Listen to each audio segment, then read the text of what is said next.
Импортозамещение в IT-отрасли – медленный, но верный процесс. Участникам конференции Е-Якутия рассказывают об отечественной системе хоккейной аналитики. Это результат двухгодовой работы российских программистов.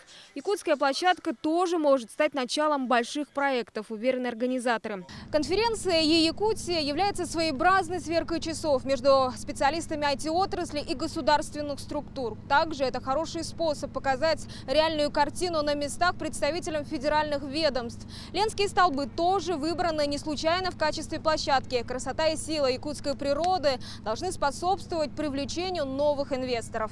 Этот форум экспертов в области информационных технологий стал 4-м. Он собрал свыше 150 участников из разных регионов страны. Положительные изменения в инфраструктуре связи и IT, в том числе итог работы предыдущих конференций, отмечает глава Минсвязи Александр Борисов. Каждый год у нас в республику порядка 2,5–3 миллиардов рублей инвестиций приходит именно в инфраструктуру.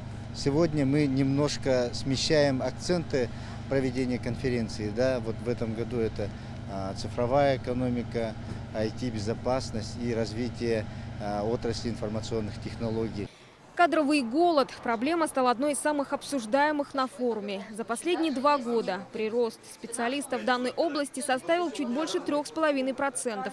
Этого мало. К 2018-му цифра должна достигнуть 12%, ставят цель в федеральном правительстве. Много внимания уделяется образованию, потому что без кадров отрасль не будет активно развиваться. И, кстати, поэтому вот в Дальневосточном округе как раз и я знаю, что и ваш университет, и университет в Владивостоке очень большое значение придается как раз подготовке специалистов в области IT. Кроме вопроса кадров, сами айтишники обратили внимание на качество инфраструктуры и финансовую поддержку. В частности, это касается получения кредитов. Условия очень сложные для айтишников, потому что бизнес у нас специфический.